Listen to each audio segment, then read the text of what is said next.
y ha marcado una línea así para que no pasen las hormigas. ¿Han visto eso? Es increíble cómo una línea de cal me parece que es, ¿no? De lo que se dio la tiza. Una línea hace que las hormigas que vienen caminando una tras otra se den la vuelta y se vayan. ¿Saben qué? Satanás tiene una tiza que se llama resistirse. Y cuando tú te resistes, Satanás te marca una línea y te dice: hasta aquí llegaste, cholito. Y uno que venía: Señor, y no sé qué, ha habido que perdonar, entonces me doy la vuelta y me regreso. Y venimos, ¿no? Señor, y no sé qué, gracias por lo que has hecho, y no sé, tienes que dar tu diezmo. Y por las mismas nos vamos para atrás. Resistirse es la manera más poderosa, el arma más poderosa que Satanás tiene para marcarte una línea y decirte: tu vida no va a avanzar más. En nosotros está el tomar la decisión de perdonar para poder tener acceso a otro nivel de vida, o para seguir ahí en la línea entre que voy y vuelvo, entre que ya me animo y que no me animo. Perdonar nos abre la puerta para llegar a otro nivel dentro de la vida cristiana. Por eso queremos hablar del perdón. Porque no es posible que nosotros desarrollemos lo que estamos aprendiendo sin que tengamos un corazón sano. No puede haber una ofrenda sana que venga de un corazón enfermo. No puede haber un amor genuino que venga de un corazón enfermo. Entonces necesitamos perdonar. Les veo bien animados para perdonar. El primer tema de este mes se llama perdonar es una locura. No le tomé a ningún hermano de la iglesia, por si acaso, es una foto que tomé del internet nada más, no se regresen a ver. Perdonar es una locura, se llama este mensaje, y se llama así porque en realidad para el ojo del hombre otorgar perdón es una locura. ¿Han escuchado frases como: y le vas a perdonar lo que ella o lo que él te hizo? Le vas a perdonar, le vas a poner así de fácil. Miren, dentro de los valores del mundo actual, dentro del reino del hombre, donde el hombre toma decisiones, en ese reino es ponderado la falta de perdón. No le perdones. ¿Qué haciendo le vas a perdonar? ¿Cómo así? No, déjale que sufra. No le perdones. Hazte que llore sangre por lo que te hizo. En el reino del Señor, en cambio, el perdón es visto desde otra perspectiva. Y al hombre le parece una locura. Por eso este mensaje se llama perdonar es una locura. Está basado en Lucas 23, versículo 34. Les quiero hablar un poquito acerca de quién escribe esto. Quien escribe esto se llama Lucas. Lucas es un médico de profesión. Él realiza una investigación exhaustiva acerca de la convicción que empieza a tener con Jesucristo. Y en el año 63 después de Cristo, mientras estaba preso en Roma, recuerda y recaba toda la información que él supo de Jesús a través de varias fuentes, de discípulos. Lucas no fue uno de los que anduvo con Jesús, no fue uno de los 12, pero él llega a hablar con gente que de primera mano estuvo con Jesús. Los que hemos estudiado el tema del periodismo nos sentimos identificados con eso, ¿no? Entonces empieza a ir a las fuentes primarias, a buscar a las fuentes, y de ahí recaba información, datos para después estructurar el Evangelio de Lucas, lo que ahora conocemos como el Evangelio de Lucas. Hace una investigación casi que al milímetro de lo que Jesucristo hizo y lo presenta de una forma cronológica. Con los testigos, entre los testigos que Lucas tiene para poder armar, están algunas personas. Están, por ejemplo, María, la madre de Jesús. Está Juan, está Pedro, gente que estuvo con el maestro. Con ellos conversa, con ellos recaba la información y estructura este trabajo preciso, exacto y lleno de veracidad que se llama el Evangelio de Lucas, que parecería estar dividido en dos tomos. El primero llamado Evangelio de Lucas y el segundo conocido como el Libro de los Hechos. Tiene el mismo estilo, tiene una redacción muy parecida y nos hace pensar de que Lucas pudo haber sido el autor también de este libro. Lucas fue muy amigo del apóstol Pablo y dedica esta obra a un tal Teófilo. Al parecer este señor de nombre Teófilo es una persona que no era judía, era una persona que pertenecía a otra nación. Entonces le presenta a él quién fue Jesucristo en un lenguaje que él lo puede entender. Esta escritura es perfectamente adaptable para nosotros y vamos a entender perfectamente lo que nos quiere decir. ¿Por qué? Porque nos va a contar de manera precisa, veraz y exacta lo que Cristo hizo en la tierra. Hablemos un poquito acerca del contexto de lo que hoy día vamos nosotros a conversar. En primer lugar, les quiero recordar lo que acabamos de hacer, la Santa Cena. ¿La Santa Cena de dónde nace? Nace de la noche en que Jesucristo cenó con sus discípulos previo al día de las primicias. El día de las primicias, lo hemos visto la semana pasada, era conocido también el día como el día del pan sin levadura, en donde se sentaban a comer los amigos. Esto era una ceremonia, esto era un ritual hecho para las personas extremadamente íntimas. ¿En qué consistía? En comer pan sin levadura, en comer un cordero asado y mezclarlo con unas hierbas amargas. No era el pedacito de pan y la copita de vino que hacemos de manera simbólica, era una comida.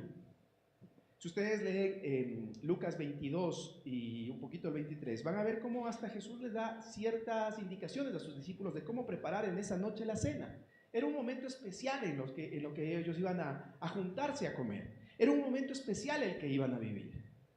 Entonces, después de haber cenado, Jesús hace todo este acto simbólico que lo acabamos de leer en la Santa Cena. Y entre otras cosas, Jesús toma una toalla, se pone en el hombro, se faja, con una lavacarita pasa de puesto en puesto, lavando los pies a sus discípulos. Lavar los pies era una señal de decirle: yo estoy a tu servicio. El Señor hace eso después de la cena. Y Pedro era una figura, ¿no? Algún día hemos de estudiar el carácter de cada discípulo, es interesantísimo mirar eso. Pero Pedro era una figura. Pedro, el momento que le van a lavar los pies, le dice: no, a mí no me lavas, yo no soy digno de eso. Jesús le dice: si yo no te lavo los pies, estoy parafraseando todo, ¿no? Si yo no te lavo los pies, tú no vas a tener parte en mi reino. Entonces Pedro dice: pues si es así, de una vez báñame. Pedro era un audaz. Pero ese mismo Pedro tiene unas palabras en esa noche en donde reconoce la divinidad de Cristo. Y nuestro Señor le dice: te digo algo, Pedro, antes de que el gallo cante me vas a negar 3 veces. O sea, me vas a negar completa y rotundamente. Y no solamente eso, sino que en la mesa, entre los que estaban sentados, le dice: lo que vas a hacer, hazlo pronto, más bien, mi querido Judas. En un momento tan especial, donde había tanta mezcla de sentimientos y emociones, dos de los 12 iban a tener unas fallas terribles. ¿Será que le habrá dolido al Señor eso? Ver que Pedro, el que dijo: ¿quién eres? Soy Jesús. Si vienes caminando en las aguas, yo también. Baja. Y bajó y caminó. ¿Con quién estuvo en la transfiguración en Getsemaní? ¿Con quién anduvo? ¿A quién le enseñó? ¿Será que le dolió que él le vaya y le niegue? ¿Será que le dolió ver a un Judas que era encargado del dinero? Un hombre de confianza, que dejó que en su corazón el dinero pueda más que lo que el Señor le estaba enseñando. ¿Será que le dolió que le venda por 30 piezas de plata? Y no solamente eso, sino que después es entregado, es arrestado. En ese jueves, que lo conocemos de nuestra cultura judeocristiana, puede ser que sea jueves o no sea jueves, solamente para graficar, en ese día, ¿se acuerdan ustedes cuándo empezaba el día de los judíos? Alguna vez conversamos de eso. ¿Cuándo empezaba el día? A las 6 de la mañana, ¿no es cierto? Comenzaba a las 6 de la mañana. ¿Y cuándo terminaba el día? A las 6, ¿no es cierto? O sea, mientras había luz se consideraba como día. ¿Cuándo empezaba la noche? A las 6 de la tarde. ¿Iba la noche hasta cuándo? Hasta las 6 de la mañana, ¿verdad? Entonces todo ese espacio era considerado como noche. Les estoy contando lo que pasó en la noche. Comenzó con la cena, a las 12 de la noche nuestro Señor es arrestado y después comienza un calvario textual para nuestro Señor Jesús. Mire, me acordaba las palabras de mi abuelita. Mi abuelita no sabía decir: ¿de dónde vienen estos guambras? Andan de Herodes a Pilatos, decía. ¿Han escuchado ustedes esa frase? No sé si es muy nuestra, pero así las abuelitas sabían decir. A mí me decía eso: no, andas de Herodes a Pilatos.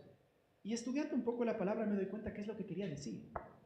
Miren, nuestro Señor Jesús pasó por 5 autoridades entre las 12 de la noche y las 6 de la mañana. Pasó por Anás, por Caifás, por el Sanedrín, que era el congreso, digamos así, el grupo de los sabios.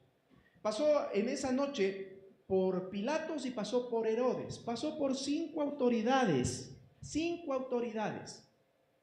Y no le llevaron en un bus donde llevaban a los presos. A Cristo le hicieron andar. Y no le han de haber dicho, tenga la bondad, vayamos donde Anás. Le deben haber tratado súper mal. Y no solamente eso, sino que Cristo y cualquier persona que pedía audiencia con una autoridad para ser juzgado, antes de entrar a ser juzgado, tenía que recibir 40 golpes, 40 azotes por cada autoridad. Alguna vez yo conté esto en una iglesia cuando tenía unos 18, 19 años. Me querían sacar en hombros porque no podían comprender de que la cultura general nos enseña cómo los romanos castigaban a los presos. Eso no está escrito textual en la Biblia, pero la historia universal nos cuenta cómo era el contexto en el que se desarrollaba. Mire, menos mal que a mí Mel Gibson me salvó la vida, ¿no? Cuando hicieron la película La Pasión de Cristo, me llamó el pastor a decirme, si esto ha sido. Miren, ¿cómo hacían ellos? Sacaban unas ramas de unos árboles, les hacían secar y esas ramas tiesas con eso les golpeaban. Eso suena así sencillo, ¿no? Pero si alguna vez alguien le castigó así o recibió un castigo de parte de su papá con una ramita seca, sabe de lo que le estoy hablando. 40 de esos. Había otras maneras diferentes. Les cuento una más, nada más. El soldado tenía que medir desde su muñeca hasta su codo la distancia que tenía para hacer un palo, digamos así, ¿no? De este tamaño, del tamaño de su muñeca hasta su codo. Y después tenían que tomar pedazos de cuero que los mojaban y los ponían al sol. No, sin suavitel, sin nada, ¿no? ¿Se imaginan cómo quedaban esos pedazos de cuero? Y al final de todo eso, les ponían unas bolas de plomo.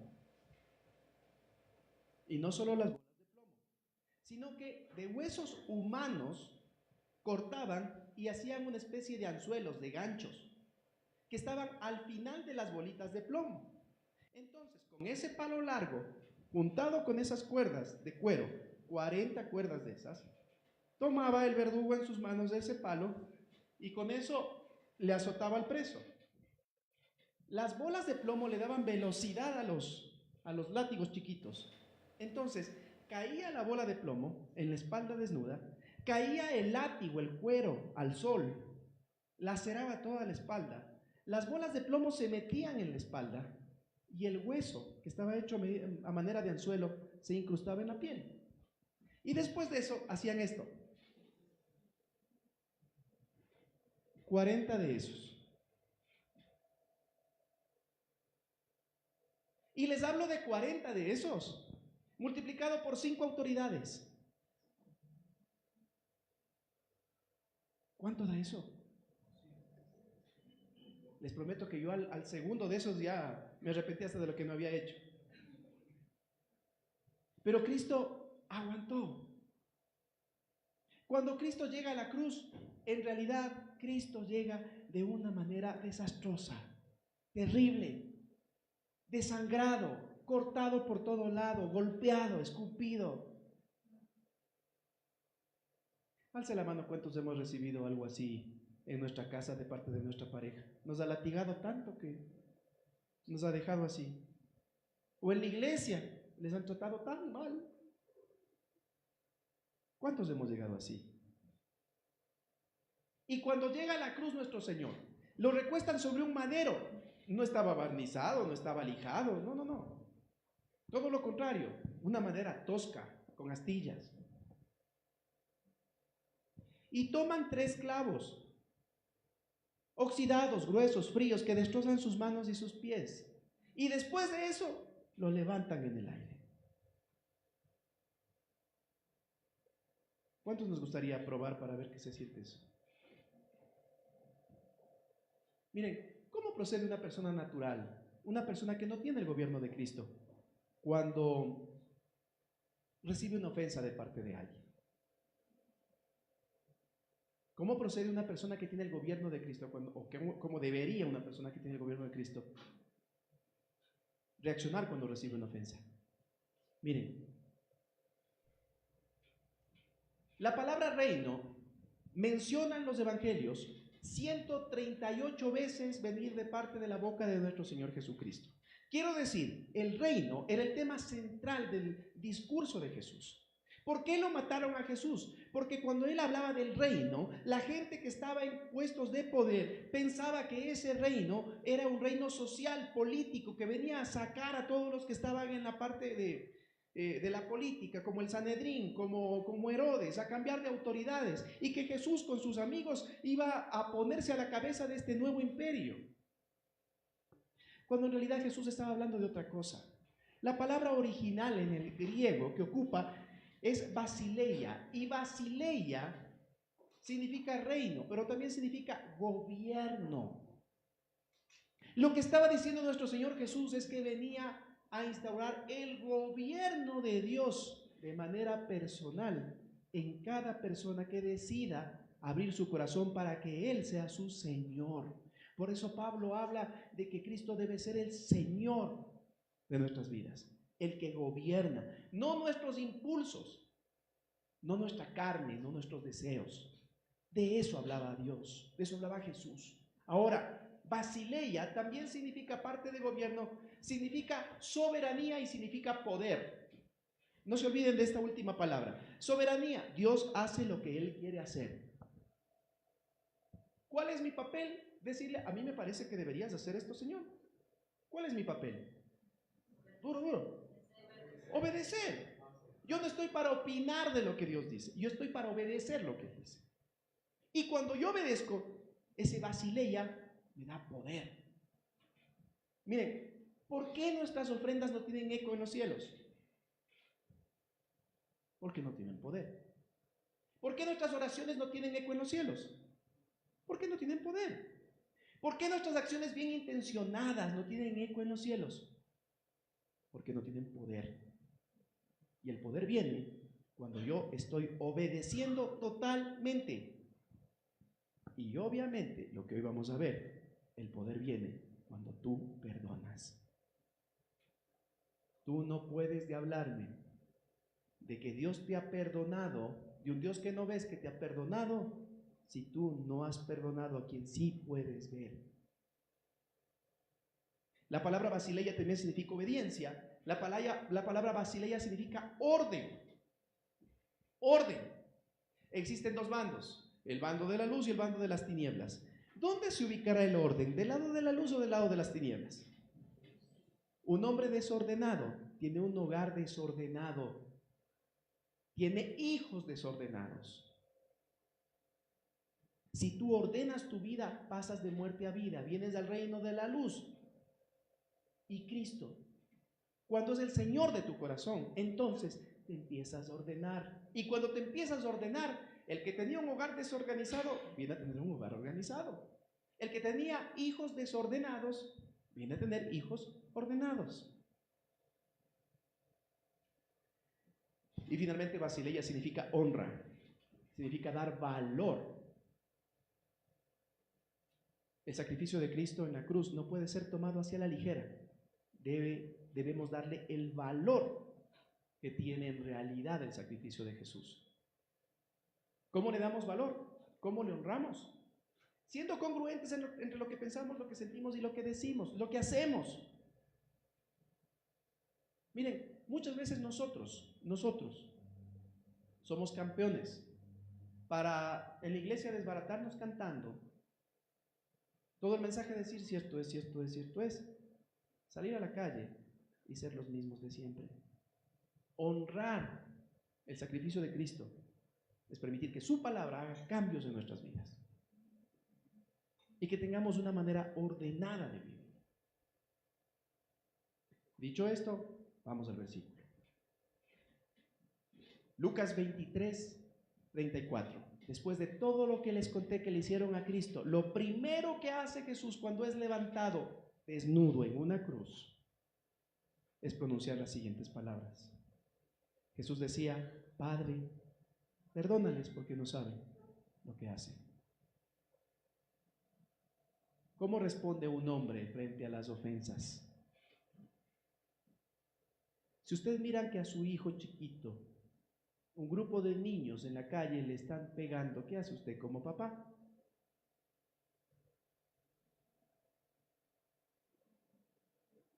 ¿Cómo procede un hombre gobernado por Dios? Padre, perdónales porque no saben lo que están haciendo. Cierra sus ojitos. Mi Dios, en el nombre de Jesús, en esta mañana te quiero pedir que nos hables, mi Dios. Que no sea ni mi sabiduría ni mi inteligencia, sino que procede esto de tu corazón. Señor, que el Espíritu Santo en esta mañana ocupe mi vida para comunicar a tu pueblo lo que tú quieres hoy hablar. En el nombre de Jesús yo te pido, Señor, que hoy pueda fluir tu palabra, pueda fluir tu mensaje y que podamos, Señor, en el nombre de Cristo Jesús, encontrar de parte de ti la respuesta que nuestro corazón está esperando. En el nombre de Jesús. Amén. La primera palabra que pronuncia Jesús en la cruz, después de haber sido latigado, después de haber sido escupido, lacerado, después de haber estado desangrándose, después de haber sido destrozado sus manos con clavos, después de haber sido levantado con una vergüenza terrible, porque la mayor vergüenza de un judío era mostrarle desnudo. Después de todo eso, la primera palabra que pronuncia es pater, pater en griego, que significa padre. ¿Saben por qué? Lo primero que hace Jesús, les estoy hablando esto más o menos 10 de la mañana, Jesús no había dormido, Jesús había sido realmente torturado de una manera inmisericordia.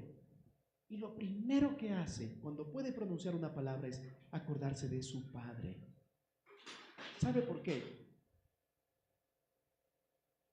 Porque una persona que vive gobernada por la presencia de Dios en medio de las pruebas, sabe que hasta las pruebas pueden ser un arma poderosa de parte de Dios para pulir nuestras vidas en este proceso de parecernos a Cristo. ¿Cuántos queremos parecernos a Cristo? La palabra dice que nosotros debemos llegar a la estatura del varón perfecto que es Cristo. ¿Cuántos nos queremos parecer a Cristo? ¿Sabe qué es lo que tiene que hacer? Perdonar.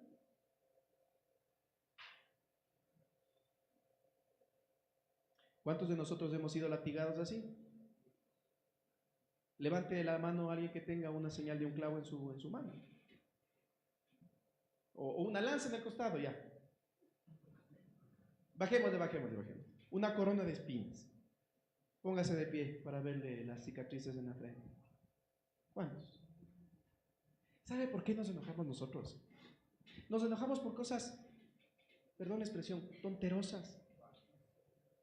Como que el pastor se acaba el culto y en vez de venir a saludarme a mí, que yo estoy ahí parado, va a ver la cámara. Va a ver la cámara a ver si se ha apagado. Por cosas como estas nos enojamos.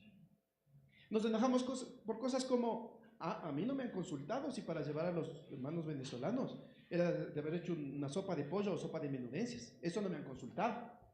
Por eso nos enojamos.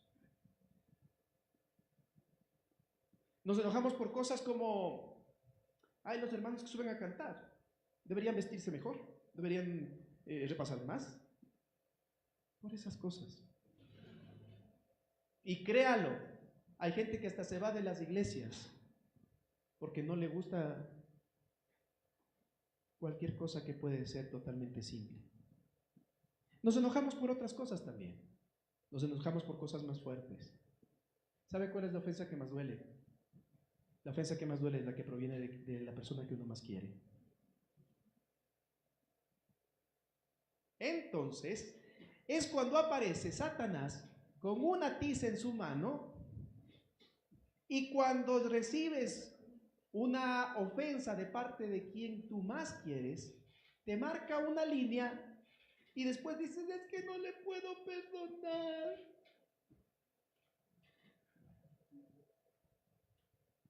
Porque la ofensa que más duele es la que viene de quien más quieres.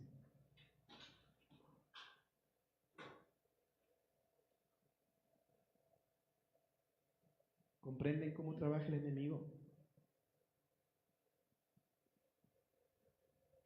Cristo recibió algo más duro de lo que tú has recibido de parte de tu pareja. Alce la mano el marido que ha sido azotado por su mujer. Solo 10 latigazos nomás que le hayan metido. Buena parte del pecho, que ya sabemos. O la mujer que ha sido puesta la corona de espinas. A ver, alce la mano.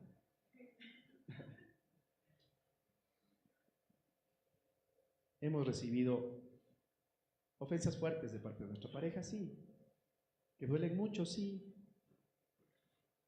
Que nos hacen sentir mal, claro. Pero ¿sabe qué? Lo primero que hizo Cristo al recibir toda la cantidad de ofensas que tuvo, lo primero que hizo es acordarse de su Padre y decir, a ver, yo no estoy aquí en la tierra porque yo quise venir. Yo no compré en el cielo un tour para darme una vuelta en la tierra. Cristo vino con una misión, darle vida a usted y a mí. Y lo primero que hizo después de recibir toda esa cantidad de ofensas es darse la vuelta y decirle, Padre, decirle, Señor, tengo claro por qué estoy aquí, tú me mandaste. Esto no va a limitar lo que yo estoy haciendo. Si Cristo se sintió ofendido en la cruz, le prometo que no hubiésemos obtenido la victoria que hoy tenemos a través de su sangre. Usted lleva el ADN de Dios. Usted ha sido adoptado como hijo.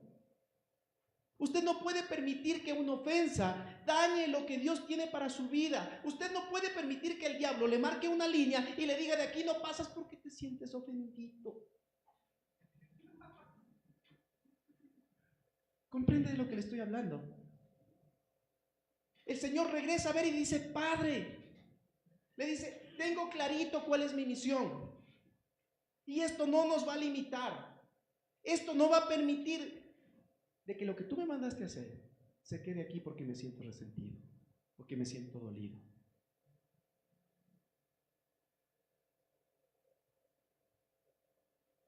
El que se siente dolido, el que se siente ofendido, está destinado a ser una persona inmadura toda su vida.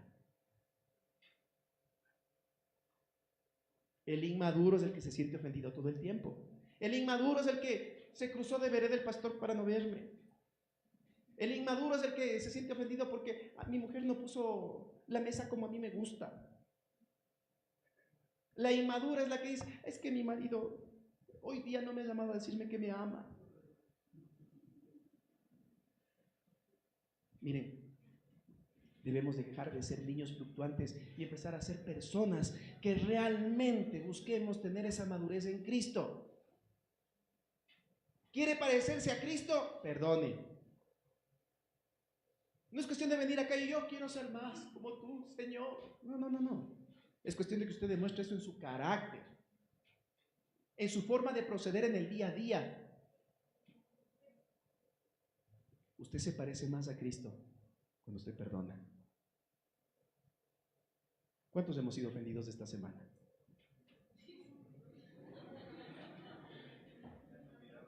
¿Sabe qué? Cuando uno vive gobernado por Dios, tiene que dar gracias por las personas que a uno le ofenden. Porque esas personas son utilizadas para que usted y yo nos parezcamos más a Cristo. Y si la ofensa es más grande y es más fuerte, es porque Dios quiere que te parezcas más a Cristo. Hay razones y razones para estar dolido. Hay razones y razones para sentirse mal. Hay unas que son simples, sencillas, y otras que son muy de peso, muy grandes. Pero ¿sabe qué? Para las chiquitas y para las grandes el remedio es el mismo. Perdone. No permita que una ofensa marque su vida.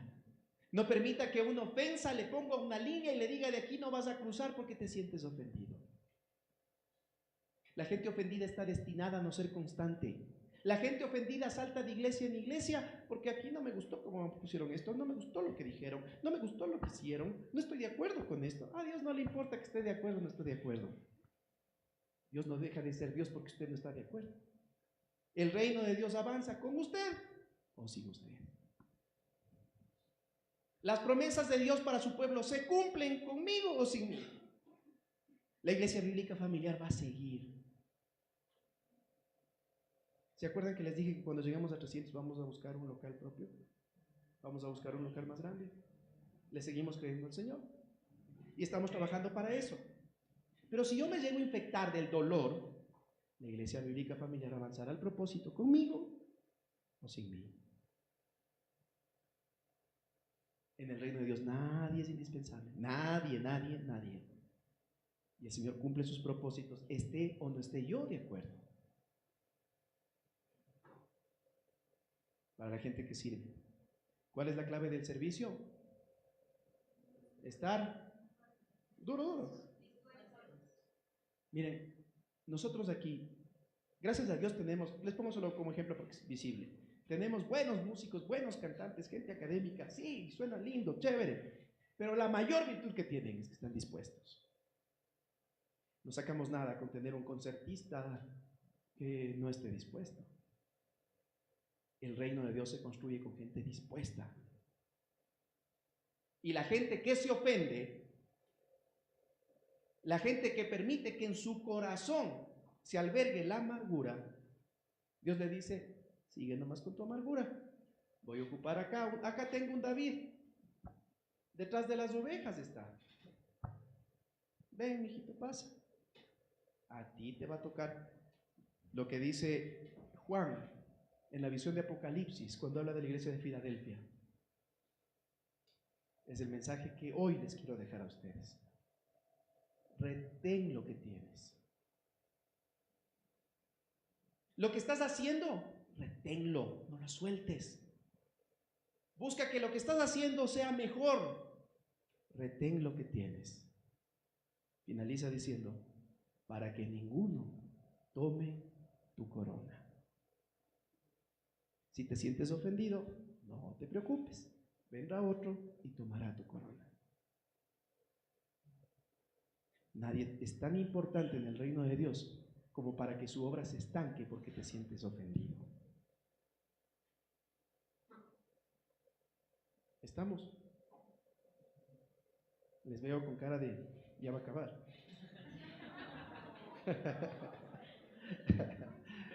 Miren,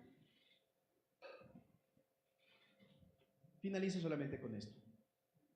Para servir, finalizo este punto. Para servir, nosotros necesitamos tener un corazón inofendible. Repita conmigo, corazón inofendible. Corazón inofendible. Miren, un corazón inofendible es un corazón que siempre está gozoso. Es un corazón que siempre está sano. Es un corazón que siempre está dispuesto. Siempre digo que en el matrimonio hay 3 tipos de ofensas. Hay ofensas de peso que uno tiene que poner límites. Supongamos, voy a hablar cualquier cosa. Frente a una agresión, uno tiene que poner límites. Es decir, a ver, hasta aquí. Hay otro tipo de ofensas en el matrimonio, en parejas. Otro tipo de ofensas es una ofensa en donde nos debemos sentar a conversar. A ver, mijita, ¿sabe qué? Creo que la decisión que acabo de tomar debía haber primero conversado conmigo. Entonces la señora me dice, no, a ver, yo tomé esto porque era urgente y empezamos a conversar. Yo le entiendo, ella me entiende. Hay cosas donde yo tengo que marcar límites, hay cosas donde yo debo conversar, hay cosas que simplemente debo perdonar. No puedo convertir mi hogar en todo el tiempo en un espacio donde todo el tiempo uno de los dos o los dos estemos ofendidos. Que la sopa ha estado sin sal, ya, no le hablo 3 días. Hay cosas que en realidad uno no tiene que darle mucha importancia, simplemente perdonar. Perdonar. Miren, creo que una decisión de dónde comemos, que puede ser que me llevaron a un sitio donde yo no quise, no puede convertirse en el punto de arranque para que todo el domingo no le dirija palabra a mi pareja. Son cosas que debemos nosotros simplemente perdonar. Ya. Pasó, listo. Un corazón inofendible se acabó. Ya. Hay cosas que sí debemos conversar y hay otras cosas que no podemos tolerar, que debemos poner un límite. ¿Sí está claro eso? Busquemos ser sabios para saber qué cosas debemos nosotros simplemente perdonar, qué cosas necesitamos conversar y qué cosas necesitamos poner un alto. Vamos al siguiente punto. Después de haberlo dicho Padre, le dice, perdónalos. Jesús no se centró en su dolor. Jesús no dijo, pobrecito Señor, ve cómo me han hecho la lástima que me han dejado. No, Jesús no se centró en su dolor.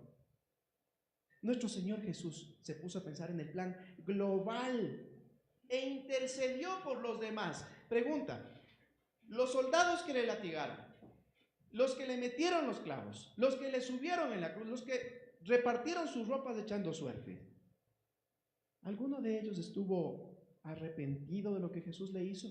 cuando Jesús dijo, Padre, perdónalos? ¿Alguno estuvo arrepentido? ¿Y por qué entonces nosotros esperamos de que la persona que nos ofendió se arrepienta para yo perdonarle? Parecería que algo está como mal, ¿no? Porque lo que buscamos nosotros es que la otra persona esté consciente del daño que me ha hecho para, según eso, hacerle sufrir después de un tiempo, a ver si le voy perdonando de a poquito. El ejemplo de Cristo es totalmente diferente, totalmente distinto. El gobierno de Dios, el reino de Dios exige que tú perdones, se haya arrepentido o no se haya arrepentido quien te hizo daño. No debe limitar tu perdón el hecho de que la otra persona no se dé ni por enterada de que te hizo daño. Mientras tú estás albergando dolor en tu corazón y estás molesto, y estás enojado, y estás triste, y tienes cara larga y todo, quizás quien te ofendió ni se entera que te ofendió. Y el único que guarda dolor eres tú. Y el único que está limitado en su vida, porque la persona que te ofende sigue con su vida normal nomás. Levante la mano quien ha ofendido sin querer. ¿Alguna vez han hecho algo? ¿Han ofendido sin querer? Y una vez he choqué a una persona sin querer. Miren, ahora, ¿cuántos hemos recibido una ofensa donde hemos pensado que nos han hecho con intención? Miren, ¿cuántos hemos querido ser perdonados por lo que hemos hecho sin querer?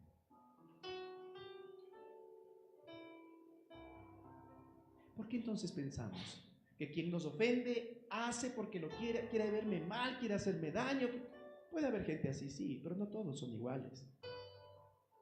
¿Y por qué queremos nosotros aguantar el perdón como un castigo para que la persona se arrepienta, se dé cuenta y no perdonarle? Si yo he cometido errores sin querer, a veces mi presencia nomás le ofende a otro. Y les pido perdón a las personas que se han sentido ofendidas de esta semana. Esta semana se han sentido ofendidos y en las redes me han escrito un montón de cosas. Se han sentido ofendidos porque no hemos llevado la sopa para los ecuatorianos. ¿Cómo van a darles a los venezolanos?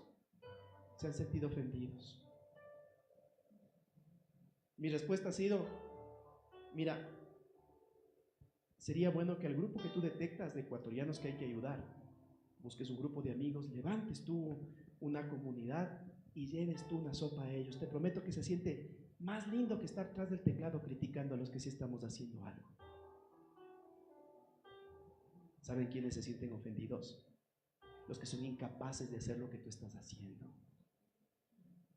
Por eso digo, a veces hasta la presencia de Dios no les ofende, porque no soportan ver cómo Dios puede utilizar a lo vil y lo menospreciado de este mundo, a lo que quizás la gente despreció. No pueden soportar cómo Dios lo toma para su honra y su gloria. Así que si te has sentido ofendido porque hemos llevado ayuda a nuestros hermanos venezolanos, perdónanos. Pero a la vez te invito a que tú puedas hacer algo por el grupo que tú quieres, ¿no? Porque hablar es fácil. Poner los pies en la tierra e ir a buscar al necesitado, eso es otra cosa. Es una locura que frente a una ofensa pidamos nosotros compasión por el agresor. Cristo en la cruz no pidió piedad para él que estaba siendo afectado, pidió piedad para quienes le habían hecho el daño. ¿Saben por qué? Porque nosotros, los que hemos sido lavados por la sangre de Cristo, ante las diversas pruebas nosotros tenemos consuelo. Nosotros tenemos la ayuda del Espíritu Santo. Por eso lo que dice Cristo tiene mayor vigencia el día de hoy. Perdona a quien te ha ofendido. Ora por quien te maldice. Bendice a quien te vitupera. Al que levanta falsos, pídele al Señor que tenga compasión de él, porque tú tienes consuelo. Tú tienes al Espíritu Santo, que te ayudará para que lo que el mundo quiso hacer en contra tuyo, Dios lo ocupe para levantar tu vida, para que te parezcas más a Cristo. Así que da gracias a Dios por quien te ha ofendido. Porque esa persona lo que está haciendo es colaborando para que la obra de Dios en tu vida sea más real. Ponle en tu mente un ratito a quien te ha hecho daño. Un ratito. Te quiero decir, en griego, la palabra original que ocupó Jesús en la cruz. Dijo, pater apheimi. Apheimi es una palabra que significa algunas cosas. Sí, significa perdón, pero también significa llorar. A ver, ¿qué tiene que ver perdón con llorar? Es normal que nosotros nos sintamos mal cuando alguien nos hace daño. Es normal que nosotros, frente a alguna falta de nuestra pareja, de nuestros hijos, de nuestros padres, de nuestros seres queridos, del que más queremos, sintamos que el corazón se nos desgarra cuando algo hace que a mí me duele. Es normal. Es normal que lloremos cuando alguien nos ha ofendido. Lo que no es normal es que nos quedemos en el lloro toda la vida. Porque la falta de perdón lo que hace es echar un ancla en el pasado para que vivamos todo el tiempo en el pasado. Recordando lo que nos dijeron, lo que han escuchado cuando dicen, yo me acuerdo cuando nos íbamos a casar, ese 4 de noviembre de 1983, cuando vos llegaste con ese saco medio como tomate que no me gustó. ¿Te acuerdas? Y el marido dice, hijita, ¿qué sería? Ese día vos me dijiste esto, me dijiste el otro, me dijiste esto, y eso no te voy a perdonar. Y uno dice, perdóname, ni me acuerdo qué sería, pero perdóname. La falta de perdón hace que nosotros vivamos en el pasado. Y nadie puede proyectarse al futuro si tiene un ancla en el pasado. El pasado no lo puedes modificar, el futuro sí. La falta de perdón hace que tú llegues, como dice nuestro Señor, con la mano en el arado, o sea, trabajando en su obra, y el diablo te marque una raya y tú regreses a ver atrás. ¿Cómo me trataron? ¿Cómo me dijeron? ¿Cómo me hicieron? No te olvides que resistirse es la herramienta más poderosa del diablo para que tu vida no crezca. El que pone la mano en el arado y mira hacia atrás no es digno de mí, dice el Señor. Cuando tú te resistes, cuando tú te haces el que no oyes, el que ojalá ya se acabe, ya paremos rápido. Cuando eso pasa, el diablo te está marcando una línea con una tiza, donde tú llegas y por las mismas te vas para atrás. Y seguirás siendo un niño fluctuante, y seguirás siendo una persona inmadura, y seguirás siendo alguien que se ofende porque sí, porque no y por si acaso.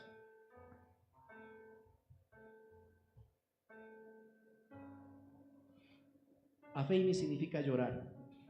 Por favor, les pido así, por favor, cuando alguien esté en un proceso de perdón, permítanle que llore. No digan eso de, vamos a hablar pero sin llorar.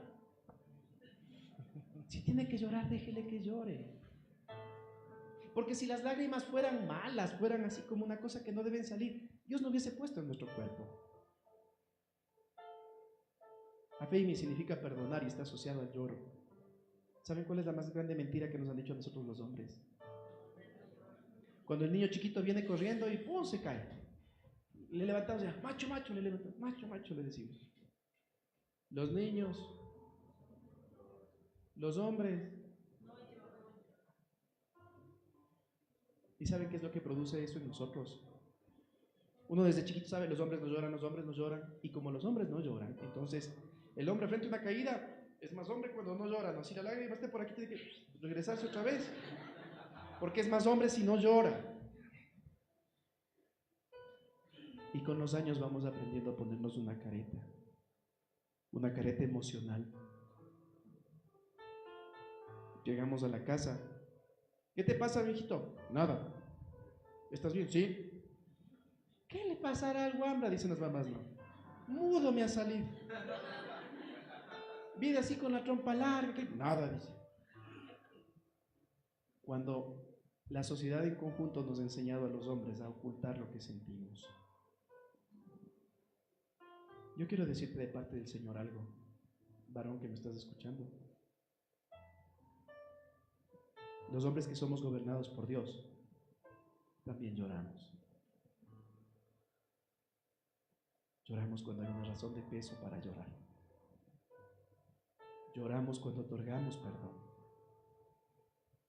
Lloramos de alegría cuando vemos unas niñas recibir una sopa y abrazarnos.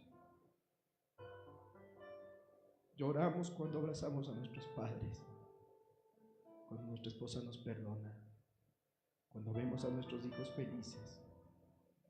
Los hombres sí lloramos.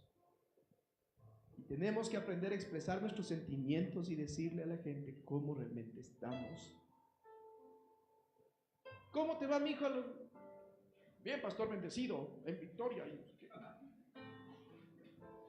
Cuando por adentro decimos, no estoy bien. Y tratamos de ponernos la careta del, yo soy el superhombre, yo puedo. Y adentro somos unos niños heridos, que todavía no sabemos cómo enfrentarnos a la vida. Necesitamos quitarnos la careta. Necesitamos aprender a recibir ayuda. Los hombres de Dios lloramos.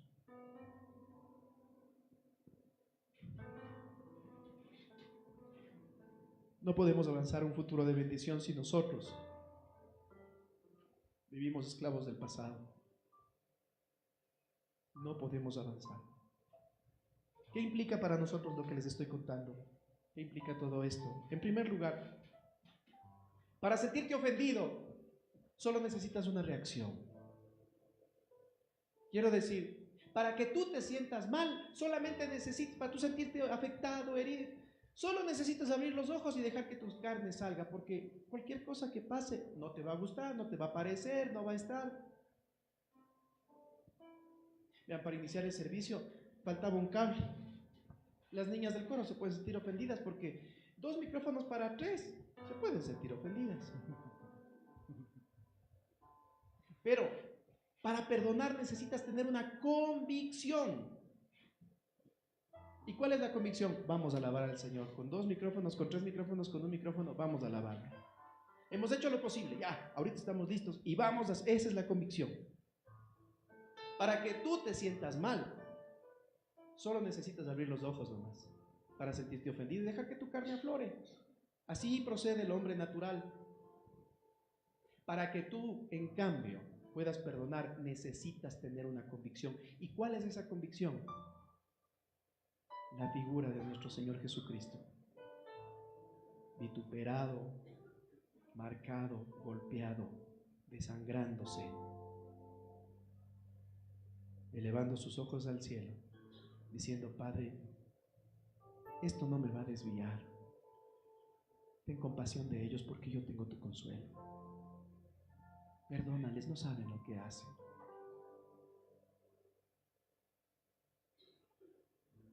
A veces nosotros queremos que Dios nos perdone, pero somos incapaces de perdonar a quien nos ha ofendido. Nosotros a Dios le hemos ofendido de miles de formas y Dios siempre nos perdona y nos perdona y nos perdona. Y somos nosotros tan audaces de decirle a nuestra pareja, ya te perdono cuántas veces y lo mismo.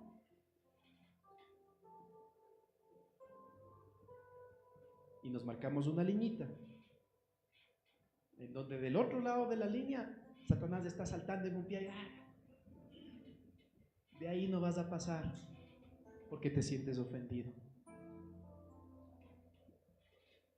Mucha gente me pregunta esto: ¿cómo puedo perdonar? Estoy consciente ya. ¿Cómo perdono?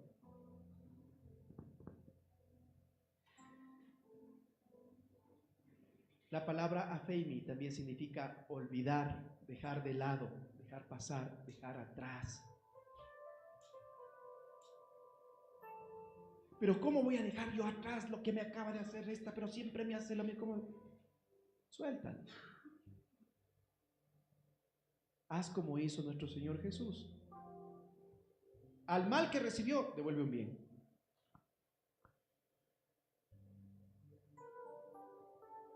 Yo sé que no es sencillo hacerlo, pero déjalo atrás. Deja el hecho atrás. A mis hermanos que vienen de Venezuela, debe ser bien complicado, y les decíamos eso en el albergue, perdonar a quienes les han ofendido, porque vienen siendo golpeados por un montón de gente. Y les decíamos, dejen atrás, porque si no sueltan el pasado, no van a poder proyectarse al futuro. Debe ser duro perdonar a quien destruyó mi patria, debe ser duro perdonar a quien en el camino me va insultando, me va hablando, me va diciendo cosas, va teniendo actitudes como que yo fuera una persona mala, que mi sola presencia le ofende. Pero si no dejamos atrás, no vamos a poder avanzar hacia adelante, a la meta del supremo llamamiento que habla Pablo. No vamos a poder ir hacia adelante si seguimos con una ancla atrás, al pasado. El enemigo más grande para vivir en la voluntad de Dios es resistirte al ejemplo de Cristo y vivir según tus impulsos. Ese es el enemigo que debes derrotar. Porque tú ves como Cristo vivió, lo que Cristo hizo. Tú ves el ejemplo de nuestro Señor Jesús. En este caso puntual, tú ves como nuestro Señor Jesús perdonó, pero yo no le voy a perdonar a este. Resistirte es la herramienta más poderosa que tiene el enemigo para sacarte de la voluntad de Dios. Cuando tú comienzas a vivir por tus impulsos y no dejas que la presencia de Dios haga una real transformación en tu vida, bingo, el enemigo salta en un pie. Para vivir en la voluntad de Dios, necesitas imitar a tu maestro sin resistirte. Suelta. Suelta, deja atrás a los que ya te hicieron daño. Lo que ya pasó, ya pasó. No puedes hacer nada para cambiar. El mundo pondera la falta de perdón como un valor de los valientes, de los fuertes. Pero perdonar en el reino de Dios es cosa de locos. Pablo dice algo en 1 Corintios 1:18. Dice, porque la palabra de la cruz es, dígalo fuerte, la palabra de la cruz es locura a los que se pierden. Claro, tus compañeros, compañeras de trabajo te van a decir, le vas a perdonar a tu mujer, le vas a perdonar a tu marido. Este man está loco, esta señora está loca. ¿Cómo vas a perder? ¿Cómo vas a dejar? No te costó. Ve cómo te trata, ve lo que te dice. Vas a perdonar. Te van a ver como loco. El versículo continúa. Pero a los que se salvan, esto es a nosotros, es poder de Dios. Para la gente que se va a ir completita con toda su filosofía y con toda su forma de proceder humana, completita al infierno, esto es una locura. Pero para quienes tratamos de seguir el ejemplo de Cristo y tratamos de hacer lo que Él hizo, mirar su ejemplo, buscar lo que Cristo nos dejó, para seguirlo, para nosotros en cambio, eso es poder. La palabra no te dice, si estás enojado no traigas ofrenda. Te dice, si estás enojado, reconcíliate y después ven con tu ofrenda. ¿Por qué? Porque eso tiene poder. Cuando vas a orar no te dice, si estás enojado no ores, no dice eso. Dice, reconcíliate para que vengas a orar. Porque allí tu oración tendrá poder. Mientras tú sigas guardando un resquicio así chiquito, pero así chiquitito, sin perdonar, no podrás tener eco en los cielos por lo que hagas en la tierra. Porque lo que ates aquí será atado arriba. Lo que desates aquí será desatado arriba. ¿Quieres que tu vida tenga poder? Tendrás que volverte un loco y perdonar a quien no se merece, y perdonar a quien no está arrepentido, y perdonar a quien ni se ha enterado de que te ofendió. ¿Quieres tener poder de Dios? Tendrás que dejar atrás. Tendrás que dejar atrás las ofensas que has recibido, quizás el dolor marcado que han dejado en tu vida, para poder avanzar a un futuro de bendición. Finalizo con esto.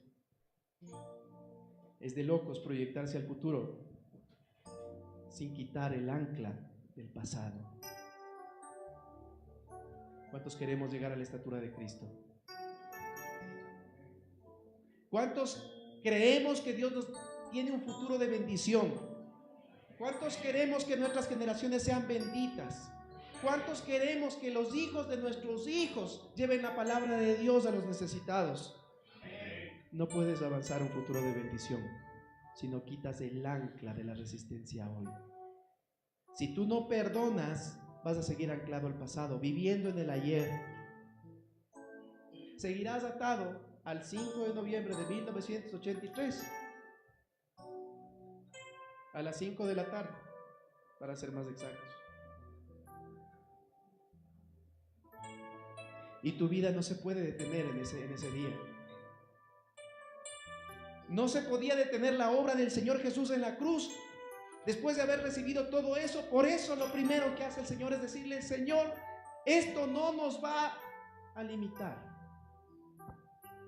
Señor, esto va a servir para demostrar a la humanidad lo que tiene que hacer. Perdónales, ellos no saben lo que están haciendo. Y aunque quizás nadie de ellos se enteró, o muy pocos se enteraron, Jesús les perdonó. ¿Y saben quién salió bendecido? ¿Quieres un futuro de bendición? Quita el ancla del pasado. ¿Quieres un futuro de bendición? ¿Quieres que el Señor te entregue la victoria? Es hora de secarse las lágrimas y ya no seguir llorando por lo que ya se fue, por lo que ya no está, por la persona que te dejó, por la 1,75 m, 90, 60, 90, que quizás ahora es 1,70 m y quizás es 180, 180, 180, ¿no? Miren, lo que ya fue, quizás hoy ya no es. Mis hermanos venezolanos, colombianos, peruanos que están aquí, que yo les amo mucho y ustedes saben. Hoy, lo que tienen aquí es lo que Dios les está permitiendo vivir. Es hora de quitar el ancla del pasado. Porque lo que ustedes dejaron en su tierra quizás ya no es lo que dejaron. Permítanos dar y recibir su amor. Permitan que el Señor les muestre su poder en esta tierra donde el Señor les ha puesto. Quiten el ancla del ayer. Y nosotros también, porque quizás seguimos en el mismo lugar, pero seguimos añorando lo que teníamos cuando era soltero, cuando era soltera, cuando había esto, cuando había el otro. Nadie puede ir hacia adelante poniendo un ancla en el pasado. Dios puede diseñar un futuro de bendición. Esta mañana el Señor ha hablado y ha puesto delante de ti la muerte y la vida. Decide. Decide si vas a vivir una vida de perdón o una vida de resistencia. Decide pensando en ti y en tu familia, en tus hijos. Decide. ¿Sabes por qué? Porque lo que hoy decidas, mañana será lo que tus hijos hagan. Si hoy tus hijos te miran, que tú te resistes, dices, yo voy a seguir con esto y no sé qué. Mañana no te quejes que tus hijos sean y vivan en vivan en una inmadurez constante, saltando de iglesia en iglesia porque en todo lado se sienten ofendidos, cambiando de esposo, de esposa, porque ha sido duro esto del matrimonio. Después no te quejes de que tus hijos solamente quieran probar a ver qué tal nos va y según cómo nos va, entonces ahí decidimos. Después no te quejes que tus hijos salten de carrera en carrera, porque ha sido muy duro esto, porque no le ha gustado el otro. La mayor prédica para tus hijos es tu ejemplo.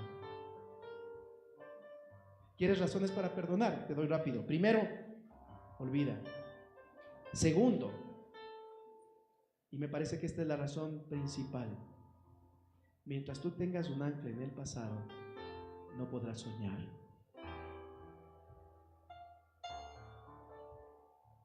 Porque cuando tú vives añorando el pasado o recordando el dolor del ayer, El diablo te marca una línea que cada vez que te quieres vos a proyectar y te dice, ¿a dónde? Acuérdate lo que te pasó. Acuérdate del negocio, cómo fracasaste. Acuérdate lo que tu mujer te hizo. ¿Le vas a perdonar? Acuérdate cómo te trata. Acuérdate lo que te dijo. ¿Vas a perdonar a tu compañero de trabajo, a tu jefe? Acuérdate. Y te regresa al ayer, al ayer, al ayer, al ayer. Necesitamos hombres con sueños, mujeres con sueños. Necesitamos hombres y mujeres que digan, sí, antes me fue mal, pero ahora el Señor me va a llevar a mejor destino. Porque lo que antes me salió mal, hoy es una escuela que me enseña, no es un palo que me da golpes. Necesitamos gente soñando al ritmo de Dios. Y para que tú sueñes, debes perdonar. Así sea cosa de locos. Aquí termina mi parte y comienza la tuya. Pongámonos de pie.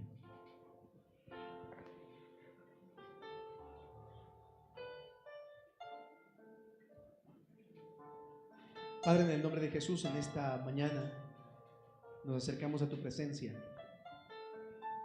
a pedirte perdón primero, Señor, porque resistir perdonar es una falla nuestra, es un problema nuestro.